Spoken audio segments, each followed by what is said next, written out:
Class 12th CBSE board का result देखो with in 1 week आने वाला है। अराउंड 15 मई तक मान लो रिलीज़ हो जाएगा।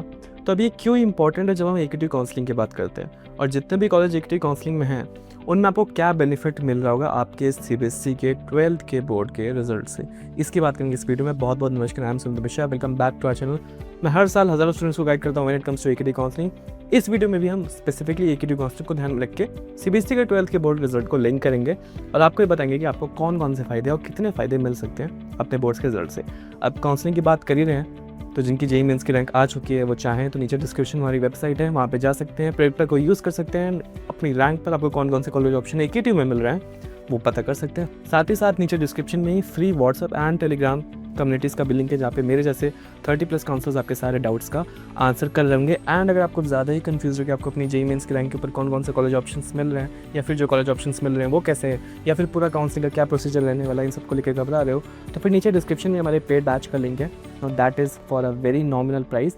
एंड वहाँ पर आप पर्सनली मुझसे 1-on-1 कनेक्ट कर सकते हो, आपकी कोई भी डाउट है उसको लेके।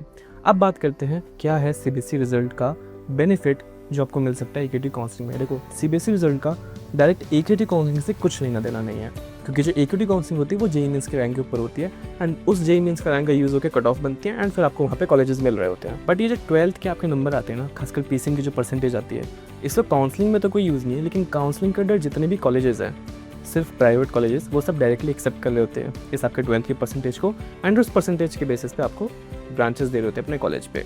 अब ज़रूरी इसलिए क्योंकि देखो जब आप एकेटिव काउंसलिंग की बात करते हो ना, तो ये जो टॉप प्राइवेट कॉलेज हैं सारे दिल्ली एनसीआर में, गाजियाबाद और ग्रेटर नोएडा में, इनका नाम सबसे टॉप पर आता है। ये आजकल हर कोई बंदा, ये जितने भी टॉप प्राइवेट कॉलेज है, जेएसएस है, काइट है, केजी है, बजाज है, एबीएस है, जीसेट है, ठीक है, गाजियाबाद में जितने भी आपके सारे कॉलेजेस हैं प्राइवेट, उनमें जाना ज़्यादा प्रेफर करता है, क्योंकि आज की डेट में वो एक तो प्राइम लोकेशन पे और वो सब कॉलेजेस बहुत अच्छे कर रहे हैं। अब ये सब कॉलेज आपको सीबीएसई के 12th के बेसिस पे पीसीएम परसेंटेज के बेसिस पे डायरेक्ट एडमिशन देते हैं, तो इसलिए ये जो परसेंटेज है वो बहुत इंपॉर्टेंट है। आप में से काफ़ी लोगों को पता होगा। मैं क्या बताने हूँ यहाँ पे कि जब आपकी 12th की पीसीएम की परसेंटेज आएगी, ठीक है, लेट्स से आपकी पीसीएम की परसेंटेज 85% से प्लस आती है, पीसीएम की परसेंटेज की बात कर रहा हूँ, ध्यान रखना 12th की ओवरऑल परसेंटेज की बात नहीं कर रहा, तो आपका डायरेक्टली बहुत अच्छा चांस है इन सब टॉप प्राइवेट कॉलेज में सीएस ब्रांच मिलने का। अब ना ये चीज़ कॉलेज टू कॉलेज डिपेंडेंट है, कोई कॉलेज 88% पे सीएस ब्रांच अपना देना शुरू करता है, कोई 84-83 पे ही देना शुरू कर देता है, कोई 90+ भी देता है, तो that is college dependent. But मोटा मोटा अगर मैं एवरेज निकालूँ तो 85% पीसीएम में अगर आपकी आ जाती है, तो जितने भी टॉप प्राइवेट कॉलेज हैं उसमें आपको सीएस ब्रांच मिल सकती है। इंपॉर्टेंट क्यों है?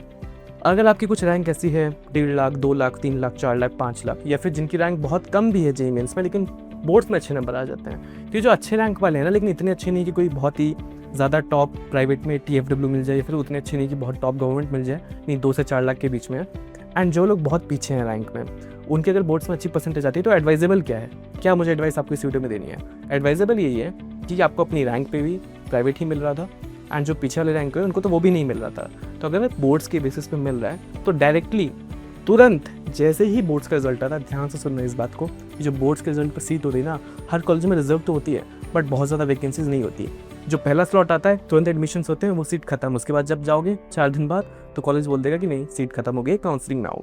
तो ध्यान रखना जैसे ही बोर्ड्स का रिजल्ट आए, अगर आपने कैलकुलेट किया और आपकी 85% प्लस आ रही है पीसीएम में और आपकी रैंक उतनी अच्छी नहीं है, आपको बहुत कोई तगड़ा कॉलेज मिल जाए, तो फिर उस बोर्ड्स की मार्कशीट को लेके तुरंत जितने भी टॉप प्राइवेट कॉलेज हैं उनमें भागना एंड ट्राई करना सीएस की ब्रांच मिल जाए। इससे क्या होगा, पूरे काउंसलिंग के प्रोसेस से आप लोग बच जाओगे एंड बोर्ड्स के बेसिस पे किसी अच्छे कॉलेज में एडमिशन ले लोगे। लास्ट में मैं आपको एक आइडिया दे देता हूँ कि देखो जो मेरा कॉलेज है काइट, वो तो इस साल खुद ही 3 बेसिस पे एडमिशन करवा रहा था। केडब्ल्यू में काइट से पास आउट हो गया हूँ वैसे, तो वो कॉलेज केडब्ल्यू से एंट्रेंस एग्जामिनेशन से एडमिशन करवा रहा था, बोर्ड्स के बेसिस पे करवा रहा था, रैंक के बेसिस पे करवा रहा था, जेईई मेंस की रैंक। क्योंकि मैं उस कॉलेज से पास आउट हूँ तो मुझे उसकी बोर्ड्स का क्या परसेंटेज क्राइटेरिया था वो बहुत अच्छे से पता है। 87-88% से ना वो सीएस की ब्रांचेस, सीएससी स्पेशलाइजेशन ब्रांचेस देना शुरू कर देता है। तो जीएल बजाज, जो एकेजी, जो जेएसएस, जो आज के डेट में बहुत टॉप प्राइवेट कॉलेज माने जाते हैं, वो भी इस 87-88% जो पीसीएम की है, कुछ कॉलेज में वो 90 भी पहुंच जाती है, वहाँ पे फिर सीएस ब्रांचेस ओपन कर देते हैं, मतलब आराम से आपको दे देते हैं, सीएस हो चाहे आईटी हो चाहे स्पेशलाइजेशन हो। लेकिन जो थोड़े से एबीएस, जीसीईटी, ठीक है, गलगोटियाज, जो जीसीटी मैंने बोला, एबीएस हो गया, जीसेट हो गया, ये सब जो कॉलेज हैं, एनआईटी हो गया, थोड़ा आरकेजेआईटी, आईएमएस, लॉयड तो थोड़ा और नीचे चले जाते हैं, ये सब 85% के आसपास भी आपको सीएस ब्रांच ऑफर कर देता है। तो ये एक रेंज ध्यान में रख के कोशिश करना, किसी और से नहीं, कोई और मीडियम नहीं, बोर्ड्स का रिजल्ट आते ही डायरेक्ट आप कॉलेज पहुंच रहे हो एंड वहाँ पे कंसल्ट कर रहे हो कि आपको अपनी रैंक पे कौन सा मिल रहा है। ये ज़रूरी उनके लिए भी है जो काउंसलिंग को अभी एक प्राइमरी मेथड मान के चल रहे थे, वो लोग भी ट्राई करें कि सीबीएसई से पता करने की कोशिश करें कि उनको कौन सा कॉलेज मिल रहा है। क्यों? क्योंकि बैकअप बन जाता है फिर।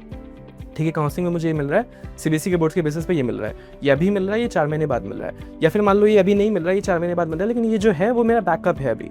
तो ये बैकअप क्रिएट करना भी बहुत ज़रूरी होता है। इससे आप घबराते नहीं हो और इससे आपको ये नहीं लगता, ये नहीं फील होता कि यार मुझे तो कोई कॉलेज ही नहीं मिल रहा।